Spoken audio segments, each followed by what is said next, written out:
I remember the exact moment the world stopped making sense.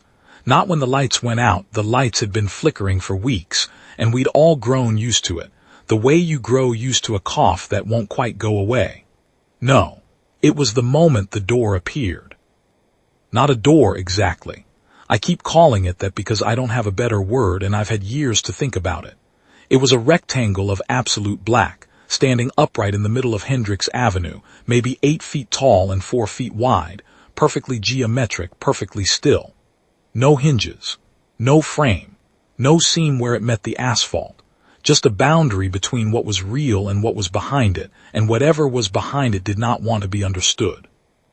It absorbed the morning light in a way that glass can't and paint can't, and nothing I'd ever stood in front of could. Not like a shadow, which still has texture to it, but like a hole cut through the fabric of the visible world into something else entirely. Andrea saw it first. She grabbed my arm and said nothing. That was how I knew it was bad. Andrea always talked, even when she was scared, especially when she was scared. But she went silent the way people go silent when their brain shuts down the part that handles language and redirects everything to the part that handles survival. Kate was in the backseat. She was 7 years old and she was asking why we'd stopped. I told her to put her seatbelt back on. I should have turned the car around. I know that. I've said it to myself 10,000 times since, in the dark, in the years since that morning. I should have seen the door and reversed and driven the other way, taken Kendall Street north and gotten onto the highway and put as much distance between us and that thing as the tank would allow. The rational actor in that situation turns the car around. I know that. But I hesitated. Half a second, maybe less. I sat there behind the wheel with my foot on the brake, and I looked at the thing in the road, and something in the back of my skull went very quiet. A particular kind of quiet, not peaceful, the opposite of peaceful, the quiet of a room after a sound has stopped and you can't remember what the sound was, and I pressed the accelerator instead of the brake. I don't know why. I still don't know why. That's the honest answer. A doctor will tell you it was the visual cortex misfiring, the threat assessment systems overwhelmed and rerouting, the brain defaulting to action over inaction when confronted with something it has no category for. Maybe that's right. I have no competing neurological explanation. What I know is that for half a second I was no longer making decisions, and then the car was moving forward and then we hit the door. We hit it doing maybe 12 miles an hour. I remember thinking, even in that instant, that it would shatter, that we'd pass through some kind of holographic projection and come out the other side on the same street feeling foolish. That's not what happened. What happened was the world came apart at the seams.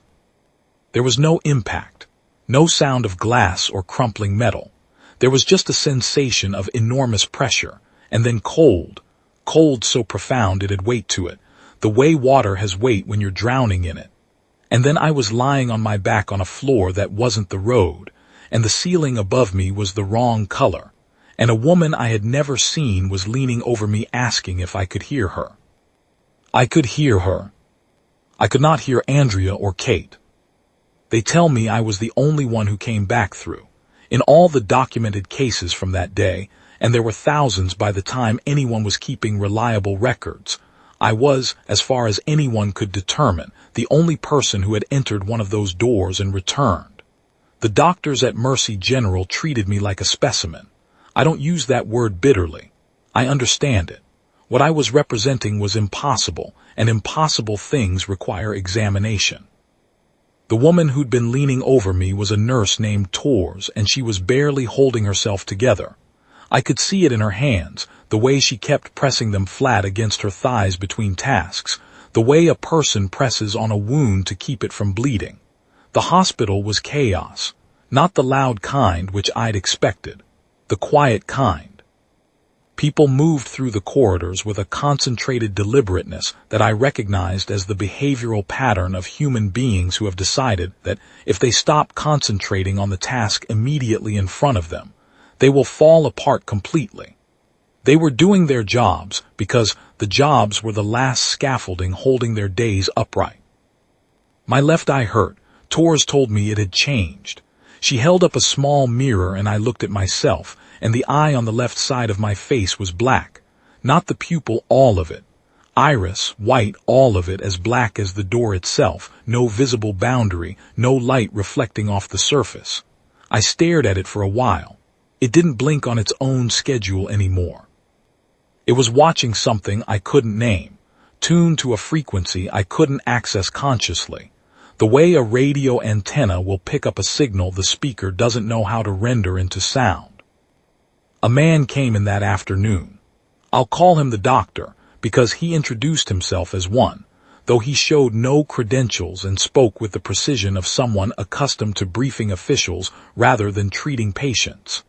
He sat in the chair beside the bed, and he looked at my eye for a long time before he looked at my face.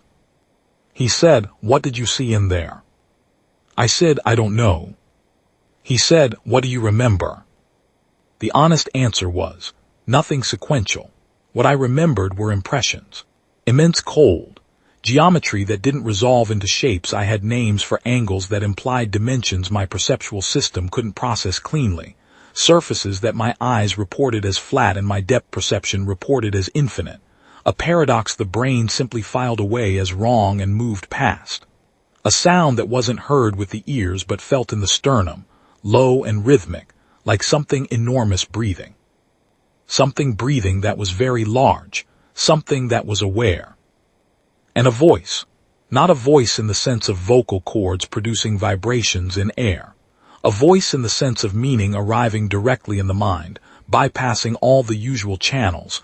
The way a hand pressed flat against your forehead is communication even when it carries no words. Pressure with content. Intention with no medium. I didn't tell him about the voice right away. I told him about the cold and the geometry. He wrote things down. He had the kind of handwriting that gets very small when the information is significant. The voice had said, "Come back, tell them." Tell them what I'd asked, or thought I'd asked. Communication in that place didn't seem to require the mouth. Tell them the doors are open. Tell them to come through. I lay in the hospital bed for 3 days. The eye didn't change back. My other eye, the right one, still brown, still mine, spent those 3 days looking at the ceiling and thinking about Andrea and Kate, about where they were, about whether where they were was terrible or not terrible, about whether not terrible was even a possibility worth holding on to, or whether hope, in that specific context, was simply cruelty given a comfortable name. Grief has a way of cycling through hope and refusing to let it go, even when hope is the crueler option. On the second night, the voice came back. It didn't announce itself. It was simply there, the way a smell is there when you walk into a room, present, occupying space, not invited. It said, "You returned." That was not expected. I said in my head, in whatever counted as saying in that context, "I know." It said, "The doors require compliance. You did not comply." I thought about that for a while, the clinical framing of it, compliance, as if what I'd done or failed to do or done accidentally, going back through the door when the mechanism expected me to stay on the other side, was a procedural error, an administrative irregularity, something to be noted and corrected rather than feared or celebrated. I said I made a mistake. The voice was quiet for a moment. Then it said, "You are curious what lies past the threshold." I said, "I want my family." Another pause, longer. It said, "Come back through. You will find what you seek." I didn't answer. I lay in the dark and I didn't answer, which felt like the bravest thing I'd done in years, which is a thing I'm not proud of. That's simply not answering a voice in my head while lying in a hospital bed constituted bravery by any measure of my life up to that point. But the world had recalibrated what bravery meant, and that night, that particular silence was what I had. Outside the hospital, the world was trying to function. I learned this from Tors, who was the most reliably informative person on staff, partly because she didn't treat me like a case file, and partly because she understood that the best thing she could give me was honest information. She told me that the portals people had started calling them portals, which seemed inadequate but stuck, had appeared in every major city on the planet simultaneously. A government spokesperson had made a statement, then another. Then the government stopped making statements, which meant the situation was beyond what statements could address. The silence of official channels in that first week communicated more than the statements had. The 911 system had collapsed within the first 6 hours, not because the lines went down, the lines were fine, but because the volume of calls was so far beyond any designed capacity that the system effectively ate itself. Emergency dispatch centers across the country were attempting to process thousands of calls per minute, most of them from people reporting the same thing, a door, a black door.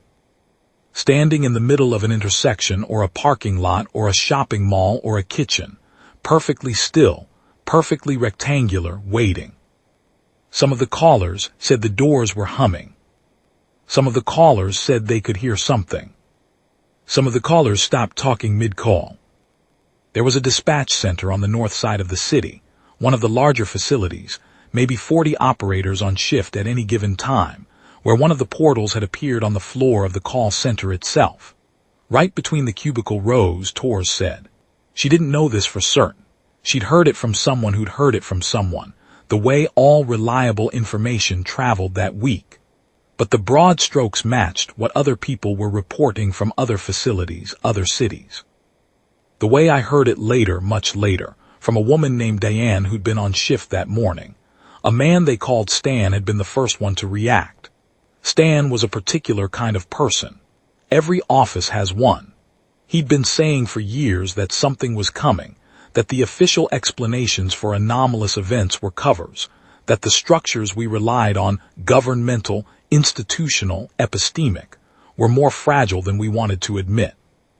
He'd been the office eccentric with the printouts, and the sourced arguments that nobody wanted to engage with at the coffee machine. The difference between Stan and the 1,000 other people who'd believed similar things was that on the morning the portals appeared, Stan turned out to be right. Not about the specifics. He hadn't predicted black geometric doorways dropping out of a sky over every city on Earth simultaneously, but about the essential point. Something had come. And Stan, having spent years being quietly certain that the world he was told existed was not the world that actually existed, was uniquely prepared to understand the portal for what it was. Not a disaster to flee. A communication. The portal hummed. Stan listened. The other operators were on their headsets fielding calls, trying to maintain the fiction of normalcy, or they were standing back from the thing with their hands over their mouths. Stan walked up to it, put his hand near it, felt the cold coming off it in waves, the same cold I'd felt, the cold that is weight. Diane told me later that his face changed, not the way my eye had changed, subtler.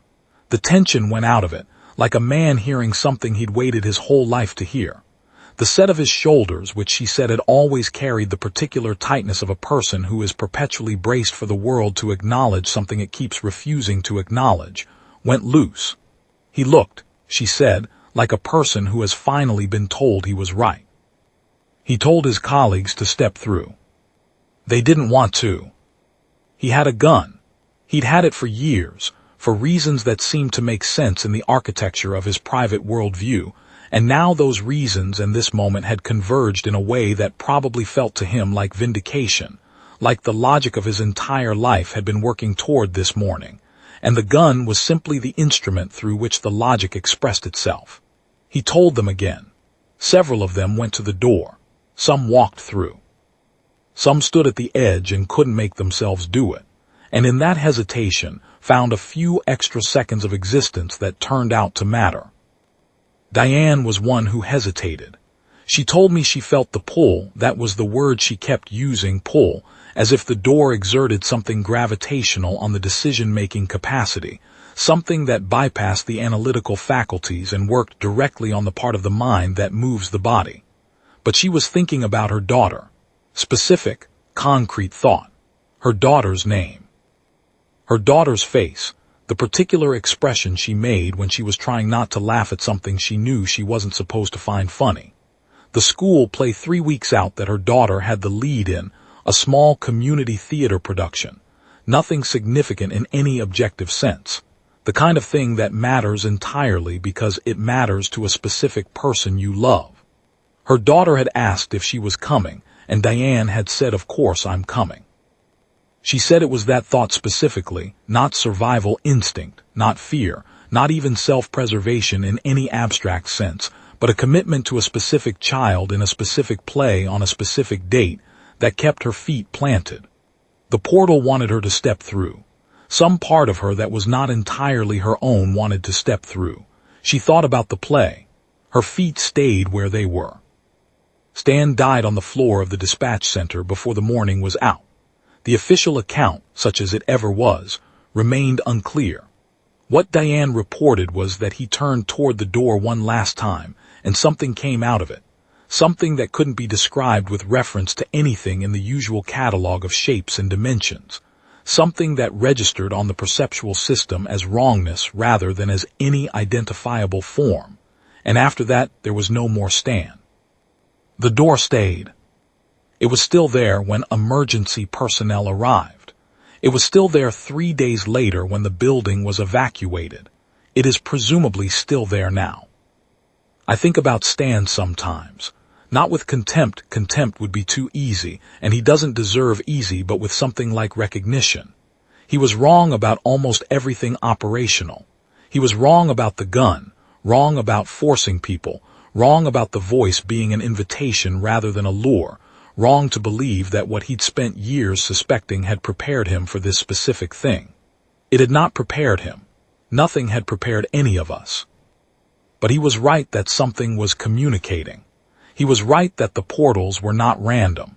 He understood the shape of the situation even when he failed the content completely, and the failure cost him and others dearly. The difference between Stan and the people who survived that room is that they were held here by something the portals couldn't replicate. Not courage exactly, attachment. The specific, particular, ordinary attachments of one human life to the other lives around it. Daughter's face. School play. Of course I'm coming. On the 3rd day in the hospital, I made a decision. The doctor came to see me again. He sat in the same chair. He had more questions now, they all did. The men and women who came through with their clipboards and their careful, neutral tones, their professional management of their own distress. But I had a question first. I said, "Where do they come from?" He looked at me for a moment. Then he told me what they knew, which was not much. A research facility had been running an experiment in the months prior. The nature of the experiment was classified at a level beyond what he could discuss with me in that room. What could be said was that on the morning of August 5th, something had been initiated, and before the protocols could be completed, before anything could be contained or halted or reversed, the event had propagated globally. No one had expected propagation. No one had modeled for it. The mathematics had been so far in advance of precedent that even the team responsible for the work had not fully grasped what they were creating until it was already created, which is, when you state it plainly, the most frightening sentence I've ever heard a scientist say. I asked if anyone on that team had survived. He said they were working on it. I asked if the portals could be closed.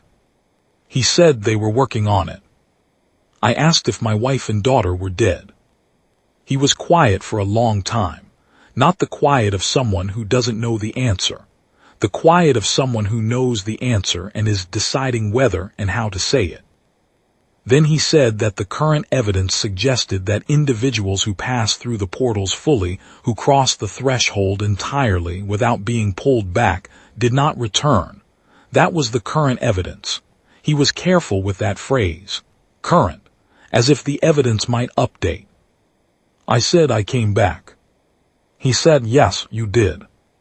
He asked me again about the voice. This time I told him. I told him all of it, the cold, the geometry, the communication that bypassed the ears, the instruction to return and tell the others to come through. He wrote everything down. His pen didn't stop moving. When I finished, he looked at what he'd written for a moment. Then he said, "It sounds like recruitment." I said yes. That was exactly what it had sounded like. A mechanism designed to increase throughput. Not malice, not curiosity, not even hunger in any biological sense. A mechanism. Open the door. Make the environment compelling. Let the curious and the terrified and the hopeful sort themselves toward the threshold. The ones who don't come willingly apply additional pressure. The ones who still don't come note the anomaly and try a different approach. He closed his notebook. He said, "The left eye, does it still show you anything?" I said, "Sometimes. At the edge of things. Like a frequency you can almost tune. Like a radio that keeps catching a signal for a fraction of a second and then losing it." He nodded. He didn't seem surprised by this. What I didn't tell him, what I haven't told many people in all the years since, was that even then in that hospital room, the voice was present at the edge. Not speaking. Waiting. The way a current waits under still water, patient and enormous and entirely indifferent to whether you know it's there. It wanted me to go back through. Not out of malice, as far as I could determine. Malice implies a human emotional architecture that I don't believe was present. It was more like purpose. The single-minded purpose of something that has identified a function and cannot conceive of that function being refused. The doors were open. The doors needed to be used. The logic was complete. The refusal was an error to be corrected. I was an error to be corrected. I thought about Andrea. I thought about Kate and the way Kate used to fall asleep in the car. Gone so fast it was almost comic. 1 minute asking questions and the next minute checked out completely with her cheek against the window. Mouth slightly open. Completely unconscious of herself in the way that only sleeping children are. I thought, if they're through there, the worst thing I can do is follow them. Because then there's no one left on this side who knows what the voice sounds like. No one left on this side who knows it's a recruitment, not an invitation. No one left to tell. I discharged myself that afternoon. The doctor told me I couldn't. I told him I was going to anyway. He looked at my eye for a moment, the black one, the one that was no longer entirely mine, and then he stepped aside. I think he understood that I was not a patient in any condition he had jurisdiction over anymore. The city was quieter than it should have been. Not empty, but subdued, the way a city sounds in the hour before a storm when the barometric pressure drops, and even the birds stop, and the air takes on a density it doesn't normally have. There was military presence at most major intersections. Checkpoints. The portals themselves were cordoned off with barriers that no one seemed to believe would hold anything, but were there for the comfort of having them. The way any structure is comforting, even when its structural utility is theoretical. I walked past one of them on the way back to where our car had been. The street was blocked off with sawhorses and yellow tape. The portal itself was maybe 40 feet away, visible between two barriers, standing in the asphalt exactly as it had been the morning we'd hit it, as they all were, as far as I knew, still standing in their original positions, unchanged, patient, absorbing the light. I felt the pull. Of course I felt the pull. I'd felt it since the first moment, and I understood now that I would probably always feel it, that this was part of what had happened to me in the crossing and the return. The black eye was a mark. The pull was a leash. Whatever was on the other side had let me come back, because it believed the leash would bring me home again. This was a miscalculation on their part, if they were capable of miscalculation. And I believe they are, because they clearly failed to model for certain things. I stood at the barrier for what was probably 3 minutes, though it felt longer. I looked at the door. I thought about what it held. I thought about what it was. Then I turned around and walked away from it. That's the hardest thing I've ever done in my life. I'm not asking for recognition for it. I'm telling it because it's the truth, and because the truth of it needs to be part of the record. Every day since that morning has included the same walk away from the same door. The door changes locations. You get used to them, they appear everywhere.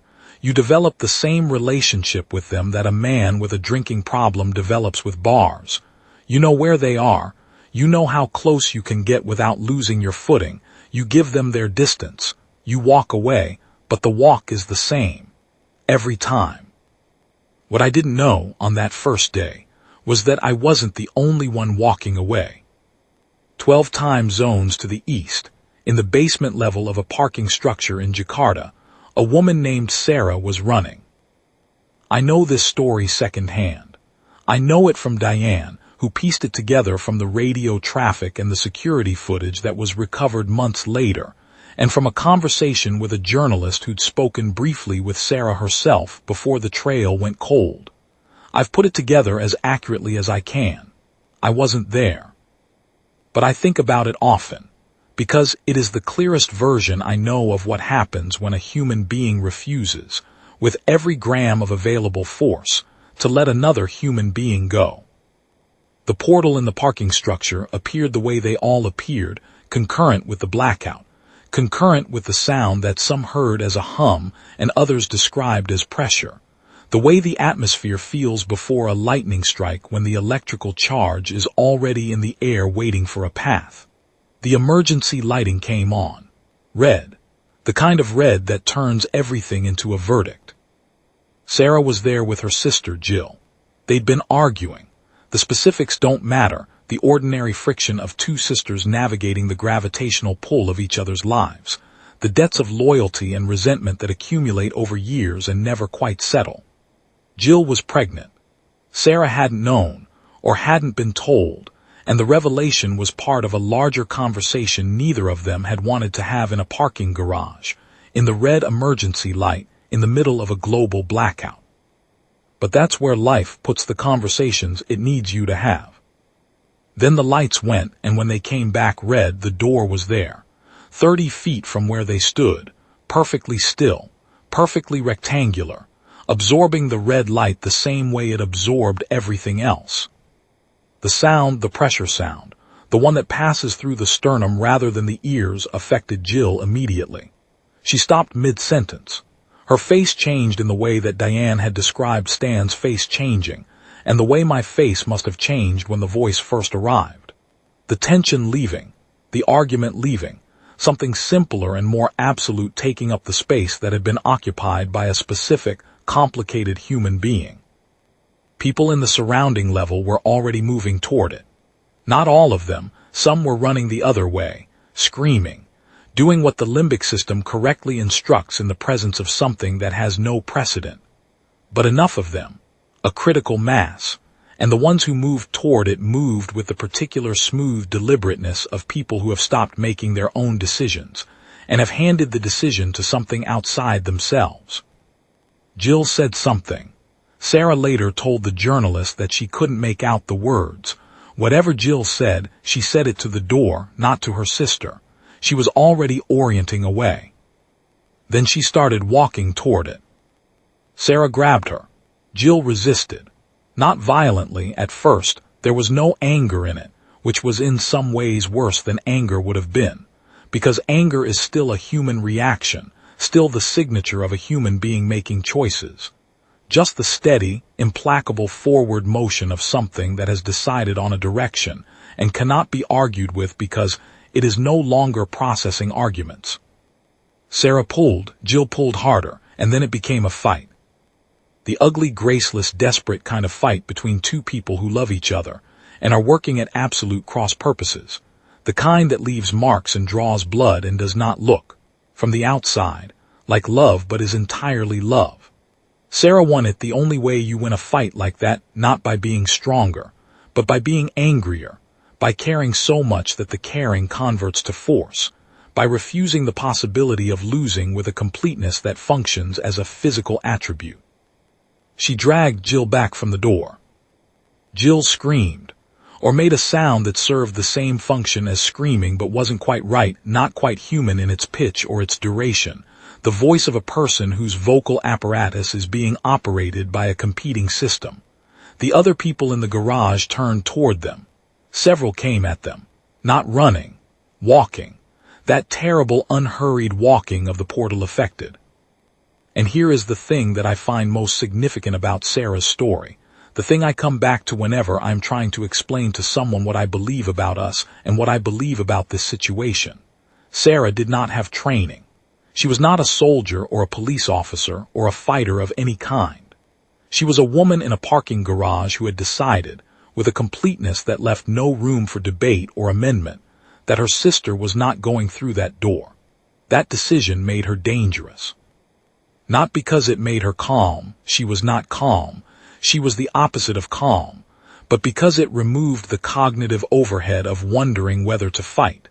The decision was already made. The only remaining variable was execution. She fought her way to the stairwell with her sister in tow. She took damage doing it. The portal affected weren't combative in a skilled or strategic way, but they had numbers, and they had the absent-minded relentlessness of things executing an instruction rather than making choices. The kind of relentlessness that doesn't respond to pain signals or self-preservation instinct because it isn't self-preserving. It is simply completing a function.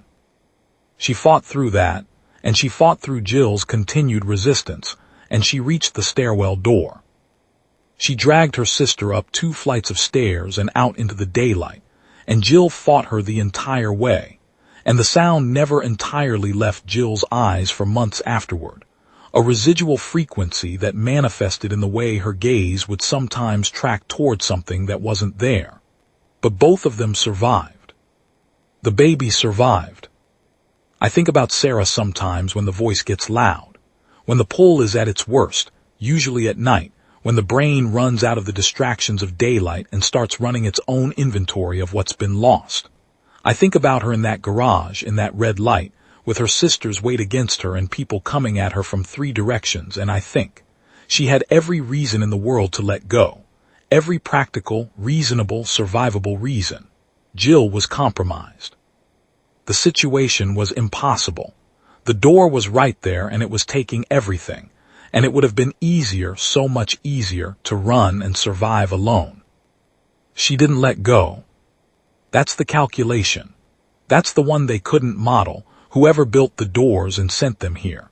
They calculated for our curiosity, which is real and extensive. We are curious creatures, and the doors knew that, presenting themselves as thresholds rather than walls, implying that something was on the other side worth seeing. They calculated for our fear, which is equally real. Fear drives people through exits whether the exits are rational or not, especially when the exit presents itself as escape from the thing causing the fear. They may have calculated for our hope, the brutal specific hope that what we've lost might be recoverable on the other side of something we don't understand. They were thorough in their way. Whatever they are thorough. They did not calculate for stubbornness. They did not calculate for the particular human capacity to decide that something is unacceptable and mean it absolutely, to plant the feet on a concrete floor in a red-lit parking garage and say no, and make the no stick even when everything material and rational suggests the no is futile and costly and probably temporary. They didn't understand that we find each other in the worst situations and hold on, that the holding is not strategic but reflexive, that it is the most deeply grooved behavior we have, older than language, older than tools, the grip. In the months that followed, the governments of the world attempted several responses. Barriers were erected and proved functionally useless, not because the barriers failed structurally, but because the affected individuals simply walked into them and didn't stop walking until something gave way. Evacuation protocols were established and partially implemented with varying degrees of success. Research programs were initiated. There were academic papers and interagency task forces and classified briefings, and a great deal of activity that looked like response without quite being response in any actionable sense. The way a great deal of governmental activity in crisis looks like response while functioning primarily as a demonstration of institutional continuity. What actually worked, in the places where anything worked, was simpler and messier and more human than any of the official approaches. It was people holding onto each other. The communities that fared best were the ones where someone, not necessarily a leader in any formal sense, often someone who would not have described themselves as a leader before this, had decided that the function of the group was to keep everyone inside the group accounted for, not to solve the portals, not to understand them or communicate with them or negotiate with them, none of which appeared to be possible in any time frame that matched human survival requirements. Simply to know where everyone was, and to go after anyone who started drifting toward the pull, and to bring them back, and to do this as many times as it took for as long as it took, because the alternative was to let the doors take them, and the doors were not getting to take anyone else. Diane ran one of those communities. She didn't set out to run it. She was a 911 dispatcher, and then she was a survivor, and then she was someone who had spent her career building the reflexes required to maintain functional calm while processing crisis at high volume, and those reflexes turned out to be the most valuable skill set available in the situation. She found me 8 months after the first appearance. She'd been looking for me specifically because she'd heard through several channels that I'd come back through, that someone had come back through, and she wanted to know what I knew. What I actually knew, not what the official reports had captured, which was incomplete and in several cases wrong. I told her everything. I told her about the voice and the geometry and the recruitment. I told her about the eye, and about the way the eye went darker when the pull was strongest, a physical indicator she found immediately useful, a way to tell, when watching someone, whether they were being targeted. I told her that the pull was constant, and that I had no reliable technique for managing it beyond the same one that had worked that first day at the barrier. Think about something specific and real. Not abstract, not the idea of the people you love which is too diffuse to function as an anchor, the actual specific person, her name, her face, the particular way she slept with her cheek against the car window. Diane listened to all of it. She didn't take notes. She had the kind of memory that doesn't need notes, that files information immediately into operational categories and retrieves it later with the fidelity of a system designed for exactly this purpose. Then she said, "How do we close them?" I said, "I don't know, I don't think we do, not yet." She was quiet for a moment, long enough that I thought she was going to ask me to leave. Then she said, "So we hold." "Yes," I said, "we hold." There was a facility, I will not specify where, for reasons that remain relevant, where the scientists responsible for the original experiment had been working since the day it went wrong. Working is perhaps the wrong word. Surviving, trying to make sense of what they'd initiated, with the particular focused desperation of people who understand that what they broke is their responsibility to understand. The doctor who'd sat by my bed in the hospital was part of this group. I found this out through Diane's network, which by the end of the first year had become extensive enough to pass information in ways that the official channels couldn't or wouldn't. The scientist the doctor kept referring to, in his careful neutral way, was a man named Avery. He'd been part of the original team. He was alive, which was more than could be said for several of his colleagues. He had done what people in his position do when they survive something catastrophic of their own construction. He had committed himself to repair with a totality that leaves no room for anything else. Not adequate sleep, not food in appropriate quantities, not the ordinary maintenance of a self that is not already entirely directed toward the problem. The problem was this: what they had created was not what they had intended to create. They had modeled something finite and had instead initiated something that propagated on its own logic, that expanded until expansion was the condition rather than the event. The mathematics had described a controlled aperture. The mathematics had been wrong or incomplete or accurate in a context that did not correspond to physical reality in the ways they'd assumed.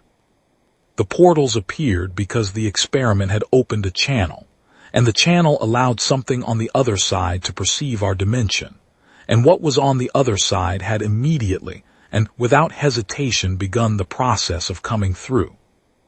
Avery said he did not believe they could be expelled. He said he did not believe the channel could be closed from this side, with what they currently understood about the mechanism.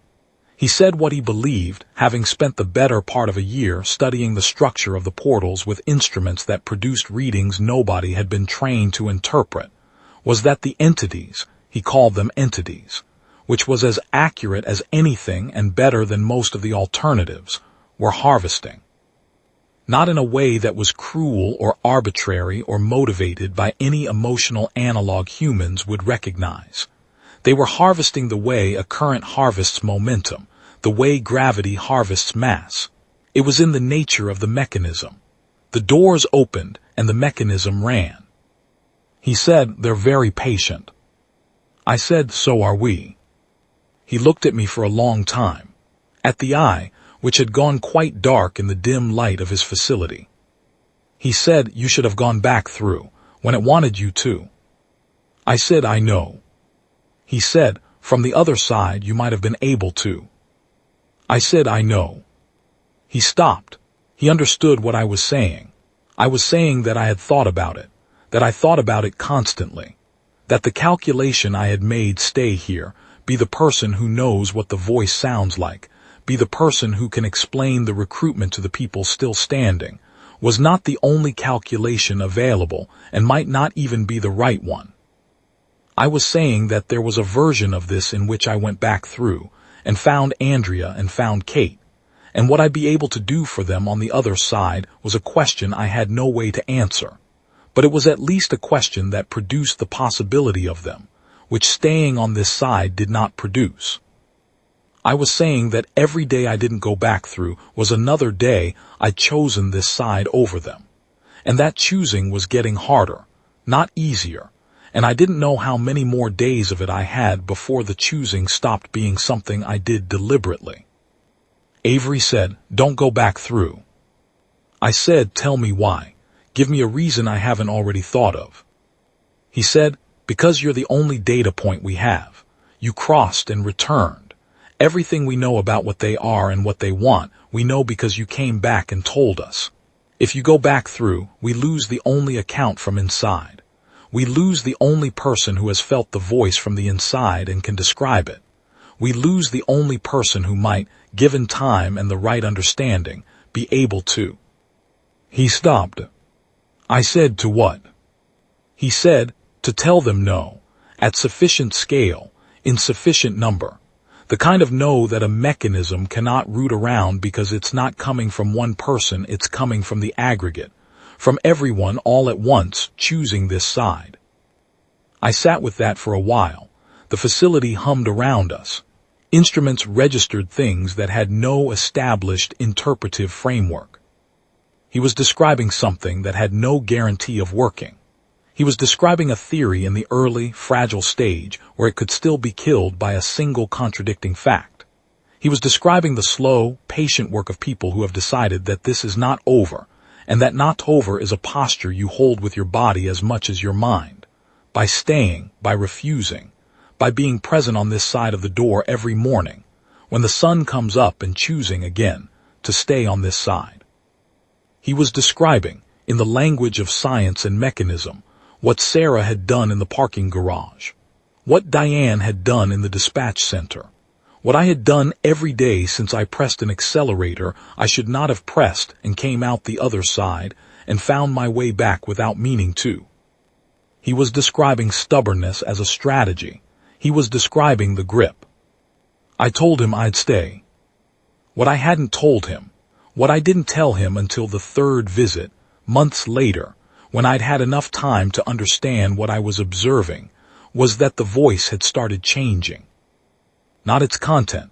The recruitment was constant. Come back. The doors are open. The logic was complete and apparently not subject to revision, but the texture of it was shifting in a way I could only describe as frustration, which was interesting, because frustration implies an expectation that is not being met, which implies a model of how things were supposed to go that reality is failing to confirm. Whatever was on the other side of those doors, it had not modeled for this outcome. It had not expected the refusal to be durable. I told Avery this and he got very still. He asked me to describe what I meant by frustration. I said, pressure. The voice had always had pressure behind it, but before it was the even, constant pressure of something that expects compliance and is providing the means for compliance. Here is the door, here is the instruction, here is the pull. Now it was the pressure of something that has encountered an obstacle it does not have a prepared response for. Incremental. Building. He said, "You're saying they're expending more effort." I said, "That's what it feels like." He turned back to his instruments. He stayed turned away for a long time. When he turned back, he said, "If they're expending more effort, they're spending something. Something has a cost." That was the first morning I woke up and thought something other than not today. That morning I thought, maybe this ends. Not soon. Not in a way I could outline. But the doors were not inexhaustible if they were costing something to maintain. The pull was not infinite if the pull required expenditure. The patience of the voice was not literal patience. It was the patience of something that believed it would eventually get what it wanted, and that belief was being revised in real time, and revision implies limits, and limits mean the mechanism can run out. They'd made a mistake. They'd let me come back, believing the leash would hold, and the leash hadn't held, and now they were throwing more resources at the problem, and resources run out. I started working with Avery's team in a more formal capacity after that. Not as a subject, as a collaborator. My contribution was limited but specific. I was the only person who could feel the changes in the voice with the precision of direct experience, who could report on the quality and character of the pull with the granularity that instruments couldn't capture, because the instruments were reading the physical expression of the portals, and I was reading what was behind them. The black eye, which had been a liability and a mark and a source of considerable psychological difficulty in the years since the crossing, turned out to be a sensor. It could detect shifts in the portal activity at a distance, and at an accuracy that none of the available equipment matched. We started mapping those shifts. The map was not encouraging in some respects. The portals were not failing. They were not weakening in any measurable physical sense. What was changing was subtler. The pattern of affected individuals, the frequency and intensity of the pull in different geographic areas, the distribution of resource expenditure that Avery was now reasonably confident he could measure indirectly. The entity or entities, or whatever the correct unit was for what was operating the mechanism, a question that remained entirely open, was recalibrating. It had encountered resistance it hadn't anticipated, and it was adjusting its approach. This was, Avery said, the most important thing we'd learned. Not that they were failing, that they could fail to anticipate something, that their model of human behavior was incomplete, that there existed categories of human response that were outside their predictive capacity. He said, "They're very good, but they built their model on what they observed from the other side before the doors opened. Whatever they observed was not complete." I said, "What did they miss?" He thought about it for a long time. Then he said, "I think they observed our curiosity, our fear, probably our hope. Hope is visible in behavior. It produces distinctive patterns. I think they observed our capacity for individual self-preservation." He paused. "I don't think they observed what we do when the self we're preserving is someone else." I thought about Sarah in the parking garage. I thought about Diane in the school play. I thought about Andrea grabbing my arm in the front seat of the car. The wordless communication of someone telling you something is wrong by the quality of their grip. He was right. They'd missed it. The mechanism was built for beings who, when threatened, make individual calculations about individual survival and act accordingly. They'd missed the species that, at its best and most characteristic, responds to threat by finding the nearest other person and refusing to let go. That's not always what we do. I won't pretend otherwise. We are also capable of tremendous cruelty, of abandonment, of the individual calculation that sacrifices others to preserve the self. Those capacities are real and well documented, and the entities, if they had studied us, would have found ample evidence for them. The calculation they made was not unreasonable. It just wasn't complete. In the third year, Diane's network established regular contact with 4 similar networks on other continents, communities that had organized around the same basic principle: hold the line and hold each other, without coordination, without communication, independently arriving at the same strategy because it was the one that worked. One of those networks was in Jakarta. Sarah was part of it in a peripheral way. She didn't lead it. She didn't want to lead it. She had her sister and the baby, who was born healthy and loud and entirely unaffected by anything that had happened, which we all found, in our different ways, in whatever language we each used for things that felt significant without being explicable, meaningful. The networks compared notes. What they found was a consistency that Avery spent months analyzing. In every community that had successfully maintained a significant portion of its population on this side of the portals, the mechanism was the same.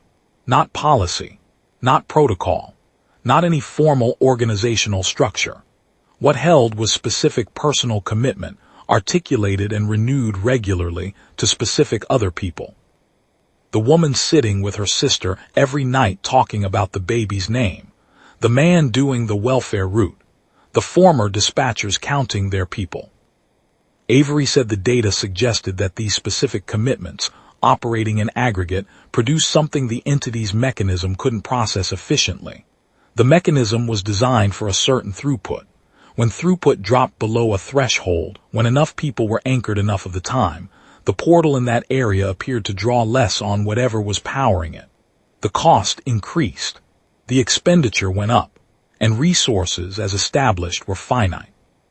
He wouldn't call it a weapon. He said that word implied a direction of force that wasn't quite right for what was happening. He called it, instead, a counter-mechanism. The entity's mechanism was designed to move people through doors. Our counter-mechanism was to be, specifically and stubbornly, people, to be the thing that doesn't reduce cleanly to throughput, the thing that has a sister and a school play and a child asleep with her cheek against the car window and is not going anywhere. He said, "It's not elegant." I said, "We're not an elegant species." He almost smiled. It was the closest I ever saw him come to it. That was 3 years ago. The portals are still there. They have not expanded. The proliferation stopped somewhere around day 8 of the first appearance and has not resumed, which Avery takes as significant and studies with the focused attention of someone who has learned to treat the absence of an event as data. The affected individuals remain a significant portion of the population, and the work of holding them here, of finding the specific real concrete thing that tethers them and helping them hold on to it, because the thing has to come from inside them. You can't manufacture it from outside, is the work of every community that is still functional. The portals are still there. They have not expanded. The proliferation stopped somewhere around day 8 of the first appearance and has not resumed, which Avery takes as significant and studies with the focused attention of someone who has learned to treat the absence of an event as data. The affected individuals remain a significant portion of the population, and the work of holding them here, of finding the specific real concrete thing that tethers them and helping them hold on to it, because the thing has to come from inside them. You can't manufacture it from outside, is the work of every community that is still functional. It is not glamorous work. It looks like a woman sitting with her sister every evening talking about ordinary things, the baby's name, what the apartment needs, the school play, what to have for dinner, while her sister's eyes track occasionally toward the corner of the room where the pull is strongest. It looks like a man doing a welfare route every morning, knowing every resident of his sector by name, watching for the signs of drift that Diane has cataloged and distributed to every node in her network. It looks like former emergency workers converted from managing disasters to managing presence, maintaining contact across distances the official infrastructure no longer reliably bridges, passing information, passing names, saying, "This one needs help, this one is drifting, go." It looks like being present, specific and concrete and present, in the daily friction of life on this side, in all the particular unmistakable textures of this world that are not available on the other side of those doors. It works imperfectly. We lose people. We lose them to the pull, and we lose them to their own decisions, which we can argue with but not override, because you cannot force a person to stay, and you should not, even if you could. You can only make staying seem worth the effort, and some days the effort required exceeds what's available. We lose people to despair, which is a different mechanism but ends the same way. We lose people who decide that what's been lost is recoverable if they walk through far enough, and maybe they're right, and I'll never know. I understand that idea better than most. I have not gone back through. Some mornings I stand at whatever the nearest door is. They become familiar the way any feature of the landscape becomes familiar. You develop routes that account for them. You know their positions and their distances the way you know where the steps are in the dark. And I look at it and I feel the pull, and the eye on the left side of my face goes very dark, and the voice is there, patient and purposeful. Not angry at my refusal. Not invested in my refusal at all. Simply present and waiting, with the equanimity of something that has no experience of time running out. I think about Andrea. I think about Kate with her cheek against the window. I think about Diane counting her people each evening the way she counted calls, the same professional attention redirected. I think about Avery and his facility, building an interpretive framework for readings that have no precedent, one data point at a time. I think about Sarah holding her sister in the red light of a parking garage and refusing with her whole body to let go. I think about Stan, who was wrong about the gun and wrong about the door and right about the one thing that mattered. Something was communicating. Something was reaching through. He just had the response backwards. He thought the instruction was an invitation and it was a trap, and he walked in believing he was right, which is the saddest and most human ending I know. The rest of us are still standing outside it. The door is open. We are not going through. That's not victory. I won't call it that. Victory is a word for when something is finished, and this isn't finished. But it is something. It is the thing we have so far, and the thing we have so far is enough to get up tomorrow and do the route and count the names and come back in the evening and sit with whoever needs sitting with and talk about ordinary things until the pull fades to background. Every morning I wake up on this side of the door, and the sun comes through whatever window is nearest and falls across the floor the way it always has. The ordinary angle of ordinary light in an ordinary morning in a world that is no longer ordinary in any way but still produces this. And I think, not today. The voice can wait. Not today.